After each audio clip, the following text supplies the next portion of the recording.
சூர்யா வேற, ஞானவேல் ராஜா வேறு. இதை கனெக்ட் பண்ணி ஒரு பகை ஒன்று இருக்குது பார்த்தீங்களா, அதை அந்த காலத்துலேருந்து உருவாக்கிட்டே வராங்க. அது தப்பு. இதை மீறி பார்த்தீங்கன்னா நடிகர்களுக்குள்ள ஜென்ரலாக நம்ம பேசுவோம். ஒரு காழ்ப்புணர்ச்சி, ஒரு நடிகர் பெருசாக வளர்ந்துட்டா இன்னொரு நடிகர் மேலே காழ்ப்புணர்ச்சி இருக்கான்னா இருக்குது. இப்போ தனுஷே எடுத்துக்கங்களேன், சிவகார்த்திகேயனை வந்து 3 படத்து மூலமாக ஒரு காமெடினா அறிமுகப்படுத்துகிறாரு. அவர் நேரமோ என்னமோ இல்லை கெட்ட நேரமோ என்னமோ தெரில, சிவகார்த்திகேயனை ஹீரோவாக அறிமுகப்படுத்துகிறார் எதிர்நீச்சல்ங்கிற படத்தில்.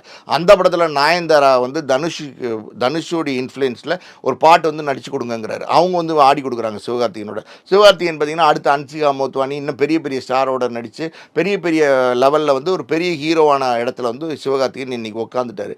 இப்போ தனுஷே நினைச்சாலும் சிவகார்த்திகேயனை கீழே கொண்டு வர முடியுமா?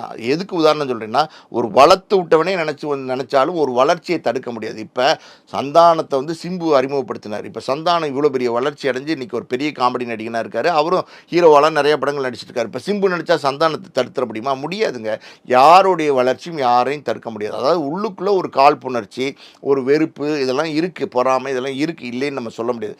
ஒரு நடிகனுடைய பெரிய படம் அதாவது வந்து தோல்வி அடைஞ்சிருச்சு அப்படின்னா இன்னொரு போட்டிக்கு இருக்கிற இன்னொரு நடிகன் வந்து அதை வந்து பார்ட்டி வச்சு கொண்டாடுறான். நம்ம இதெல்லாம் ஏற்கனவே பேசியிருக்கோம்.